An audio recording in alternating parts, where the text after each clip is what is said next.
Hello दोस्तों, मैं संतोष कुमार पटेल आप सभी का अपने यूट्यूब चैनल संतोष राज क्लासेस पर स्वागत करता हूं। दोस्तों, आज हम विज्ञान विषय की पाठ्य योजना के विषय में बात करने जा रहे हैं। दोस्तों, पाठ्य योजना बनाते समय सबसे पहले सबसे ऊपर पाठ्य योजना संख्या अंकित करते हैं। उसके बाद अगली हेडिंग हमारी होती है विद्यालय का नाम। विद्यालय के नाम के आगे हम उस विद्यालय का नाम अंकित करते हैं जहाँ पर हम टीचिंग करने के लिए गए होते हैं। नेक्स्ट हम लिखते हैं दिनांक। दिनांक में हम उस तारीख को लिखते हैं जिस तारीख में हम पढ़ा रहे होते हैं। नेक्स्ट हम कक्षा लिखते हैं। कक्षा में हम जिस कक्षा को पढ़ा रहे होते हैं उसको लिखते हैं। वर्ग में हम लिखते हैं जिस भी वर्ग को हम पढ़ा रहे होते हैं उसको लिखते हैं, जैसे हमने आ लिखा है। आगे हम लिखते हैं विषय। विषय में हम जिस विषय को पढ़ा रहे होते हैं उसको लिखते हैं, जैसे हमने लिखा है विज्ञान। नेक्स्ट हेडिंग हमारी होती है उप विषय। उप विषय के अंतर्गत हम अपने उस विषय के उप विषय को लिखते हैं जिसको हम पढ़ा रहे होते हैं। नेक्स्ट हेडिंग हमारी होती है कलांश। कलांश के अंतर्गत हम पहला या दूसरा पीरियड जो पढ़ा रहे होते हैं उसको लिखते हैं। अगली हेडिंग हमारी होती है अवधि। अवधि में हम सामान्यतः 30 मिनट या 35 मिनट लिखते हैं। नेक्स्ट हेडिंग हमारी होती है प्रकरण। दोस्तों, प्रकरण के आगे हम रिक्त स्थान छोड़ देते हैं क्योंकि प्रकरण को हम प्रस्तावना प्रश्न निकालने के बाद लिखते हैं। अगली हेडिंग हमारी होती है शिक्षण विधियाँ। शिक्षण विधियाँ के अंतर्गत हम लिखते हैं प्रश्नोत्तर विध, व्याख्या विध। अगर हम चार्ट का इस्तेमाल करते हैं तो हम यहाँ पर लिखते हैं प्रदर्शन विधि। अगली हेडिंग हमारी होती है सामान्य उद्देश्य। सामान्य उद्देश्य के अंतर्गत हम 5 या 6 पॉइंट लिखते हैं जो हमारे विषय से संबंधित होती हैं। जैसे हमने यहाँ पर पहला पॉइंट लिखा है छात्रों में वैज्ञानिक दृष्टिकोण का विकास करना। दूसरा पॉइंट हमने लिखा है छात्रों में विज्ञान विषय के प्रति अभिरुचि उत्पन्न करना। तीसरा पॉइंट लिखा है छात्रों में वैज्ञानिकता, नैतिकता और सामाजिकता का विकास करना। चौथा पॉइंट है छात्रों में विश्लेषण और संश्लेषण की योग्यता का विकास करना। पांचवा पॉइंट है छात्रों में विज्ञान विषय की उपयोगिता के विषय में जानकारी प्राप्त करना। छठा पॉइंट हमने लिखा है छात्रों में चिंतन व तर्क शक्ति का विकास करना। सातवां पॉइंट हमारा है छात्रों में रचनात्मक कौशलों में वृद्धि करना। नेक्स्ट हेडिंग हमारी होती है विशिष्ट उद्देश्य। इसके अंतर्गत हम पहली हेडिंग डालते हैं ज्ञानात्मक उद्देश्य। इसमें हम पहला पॉइंट लिखते हैं छात्रों में पाचन तंत्र के विषय में जानकारी प्रदान करना। दूसरा पॉइंट लिखते हैं छात्रों में पाचन तंत्र के अंगों के विषय में जानकारी प्रदान करना। इसी के अंतर्गत हमारी दूसरी हेडिंग होती है अवबोधात्मक उद्देश्य। इसमें हम लिखते हैं छात्रों में पाचन तंत्र में सम्मिलित विभिन्न प्रक्रियाओं के विषय में जानकारी प्राप्त करना। नेक्स्ट इसी के अंतर्गत लिखते हैं अगली हेडिंग प्रयोगात्मक उद्देश्य। इसमें हम लिखते हैं छात्र प्रयोगों द्वारा पाचन तंत्र की कार्य करने की विधियों के विषय में जानकारी प्राप्त कर सकेंगे। नेक्स्ट हेडिंग हमारी होती है सहायक सामग्री। सहायक सामग्री के अंतर्गत हम उन सभी वस्तुओं को लिखते हैं जो हम इस्तेमाल कर रहे होते हैं, जैसे चाक, डस्टर, लपेट श्यामपट्ट। अगर आप चार्ट का उपयोग कर रहे हैं तो यहाँ पर चार्ट भी लिख सकते हैं। अगली हेडिंग हमारी होती है पूर्व ज्ञान। पूर्व ज्ञान में हम लिखते हैं छात्र पाचन तंत्र के विषय में सामान्य जानकारी रखते हैं। नेक्स्ट हेडिंग हमारी होती है प्रस्तावना प्रश्न। प्रस्तावना प्रश्न में हम 3 कॉलम बनाते हैं। पहला क्रम संख्या, दूसरा छात्राध्यापक अनुक्रिया, तीसरा छात्र अनुक्रिया। क्रम संख्या के अंतर्गत हम पहला पॉइंट लिखते हैं। छात्राध्यापक अनुक्रिया में हम पहला प्रश्न रखते हैं मनुष्य को किसी कार्य को करने के लिए किसकी आवश्यकता होती है। छात्र अनुक्रिया में हमें जवाब मिलता है ऊर्जा। क्रम संख्या में हमारा दूसरा पॉइंट होता है छात्राध्यापक अनुक्रिया में हम दूसरा प्रश्न पूछते हैं ऊर्जा हमें कहाँ से मिलती है? छात्र अनुक्रिया में हमें आंसर मिलता है भोजन के पाचन से। क्रम संख्या में हमारा तीसरा पॉइंट होता है छात्राध्यापक अनुक्रिया में तीसरा प्रश्न, भोजन के पाचन में सहायक अंगों के नाम बताइए। छात्र अनुक्रिया में हमें छात्रों द्वारा कोई आंसर नहीं मिलता है, इसलिए हमारा समस्यात्मक प्रश्न होता है। अब हमारा प्रकरण निकल कर आता है पाचन तंत्र में सहायक अंग। तो दोस्तों अब हम प्रकरण के आगे अपना प्रकरण लिख सकते हैं। नेक्स्ट हेडिंग हमारी होती है उद्देश्य कथन। उद्देश्य कथन में हम लिखते हैं बच्चों, आज हम मानव में पाचन तंत्र के विषय में अध्ययन करेंगे। अगली हेडिंग हमारी होती है प्रस्तुतिकरण। प्रस्तुतिकरण के अंतर्गत हम लिखते हैं, सबसे पहले 4 कॉलम बनाते हैं। पहला शिक्षण बिंदु, दूसरा छात्राध्यापक अनुक्रिया, तीसरा छात्र अनुक्रिया, चौथा श्याम पट्टकारी। शिक्षण बिंदु में हमारा पहला पॉइंट होता है आहार नाल।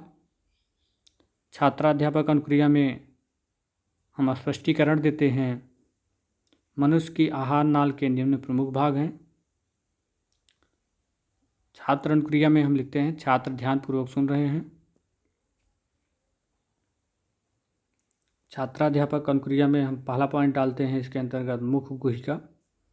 इसमें हम लिखते हैं, मनुष्य तथा अन्य जंतुओं में भोजन मुख से ग्रहण किया जाता है। हमारी मुख गुहा की भूमि पर जीभ होती है जो पीछे से जुड़ी हुई व आगे की ओर स्वतंत्र होती है। मुख गुहा का पिछला भाग फायरिंग्स कहलाता है।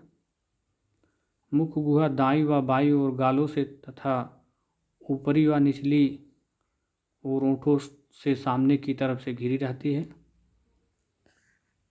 मुख गुहा में 3 जोड़ी लार ग्रंथियां व दांत भी पाए जाते हैं। आगे हम श्याम पट्टकार में लिखते हैं, मुख गुहा में 3 जोड़ी लार ग्रंथियां पाई जाती हैं व दांत भी पाए जाते हैं। छात्राध्यापक अनुक्रिया में हमारा दूसरा पॉइंट होता है ग्रास नली। ग्रास नली मात्र एक संवहन का कार्य करती है। इस श्लेष्म की सहायता से क्रमानुकंचन के कारण भोजन कुछ सेकंडों में ग्रास नली में फिसलता हुआ आमाशय में पहुंच जाता है। आगे हम श्याम पट्टकार में लिखते हैं, भोजन क्रमानुकंचन विधि द्वारा ग्रास नली से आमाशय में पहुंचता है। छात्राध्यापक अनुक्रिया में हम अगली हेडिंग डालते हैं विकासात्मक प्रश्न। इसमें हम 2 या 3 प्रश्न रखते हैं। जैसे हमने पहला प्रश्न रखा है, आहार नाल के प्रमुख भागों के नाम बताइए। छात्र अनुक्रिया में हमें आंसर मिलता है मुख गुहिका, ग्रास नली, आमाशय, छोटी आंत, बड़ी आंत आदि। विकासात्मक प्रश्न में हमारा दूसरा प्रश्न होता है, ग्रास नली से भोजन किस विधि द्वारा आमाशय में पहुंचता है। छात्र अनुक्रिया में हमें आंसर मिलता है क्रमानुकंचन विधि द्वारा। इसके अंतर्गत हमारा तीसरा प्रश्न होता है, मुख में कितनी जोड़ी लार ग्रंथियाँ पाई जाती हैं। छात्र अनुक्रिया में हमें आंसर मिलता है 3 जोड़ी लार ग्रंथियाँ पाई जाती हैं। शिक्षण विधिया के अंतर्गत हमारा दूसरा पॉइंट होता है आमाशय।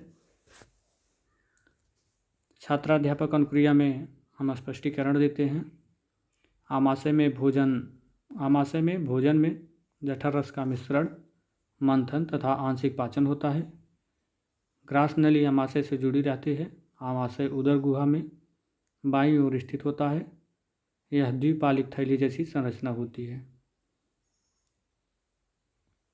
छात्र अनुक्रिया में हम लिखते हैं, छात्र ध्यानपूर्वक सुन रहे हैं। श्याम पट्टकार में हम लिखते हैं, आमाशय में जठर रस का मिश्रण भोजन में सम्मिलित होता है। छात्राध्यापक अनुक्रिया में हम दूसरा पॉइंट लिखते हैं छोटी आंत। इसमें हम लिखते हैं, इसका प्रारंभिक भाग यू के आकार की तरह मुड़ा हो रहता है जो ग्राहड़ी कहलाता है। ग्राहड़ी की लंबाई 25 सेंटीमीटर होती है। शेष भाग इलियम कहलाता है। इलियम 30 सेंटीमीटर होता है। ग्राहड़ी तथा आमाशय के मध्य अग्नाशय पाया जाता है। पित्त वाहिनी तथा अग्नाशय वाहिनी मिलकर सामान्य वाहिनी का निर्माण करती हैं। श्यामपट्ट कार्य में हम लिखते हैं ग्राहणी की लंबाई 25 सेंटीमीटर होती है। शेष भाग इलियम कहलाता है जो 30 सेंटीमीटर होता है।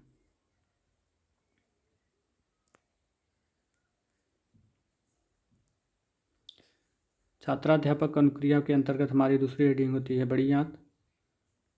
यह 2 भागों में विभाजित होती है, बृहदांत तथा मलाशय। बृहदांत की दीवार बाहर की ओर छोटी छोटी थैलियों के रूप में फूली रहती है। मलाशय की दीवार भी थोड़ी थोड़ी दूरी पर फूली रहती है। यह गुदा से होकर बाहर खुलती है। श्यामपट्ट कार्य में हम आगे लिखते हैं बड़ी आंत 2 भागों में विभाजित होती है।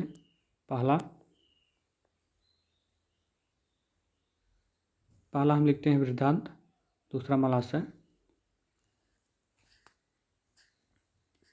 नेक्स्ट हम शिक्षण विधिया में तीसरा पॉइंट लिखते हैं यकृत।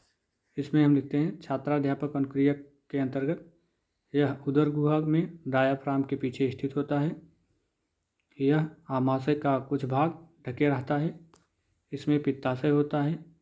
यकृत में पित्त नामक रस बनता है जो पित्ताशय में एकत्रित होता है। पित्ताशय में पित्तवाहिनी निकलती है जो ग्राहणी में खुलती है। छात्र अनुक्रिया में हम लिखते हैं छात्र ध्यानपूर्वक सुन रहे हैं। श्यामपट्ट कार्य में हम लिखते हैं यकृत उदर गुहा के डायाफ्राम के पीछे स्थित होता है। छात्राध्यापक अनुक्रिया के अंतर्गत हम अगली हेडिंग डालते हैं अवबोधात्मक प्रश्न। इसमें हम प्रश्न लिखते हैं पहला प्रश्न यकृत कहाँ स्थित होता है। छात्र अनुक्रिया में हमें आंसर मिलता है डायाफ्राम के पीछे।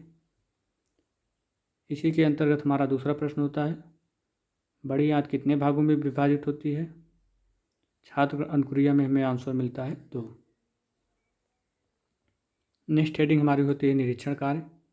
निरीक्षण कार्य के अंतर्गत हम लिखते हैं बच्चों श्यामपट्ट पर लिखे गए शब्दों को अपनी कॉपी पर लिखो तथा कक्षाध्यापक घूम घूम कर निरीक्षण करेंगे।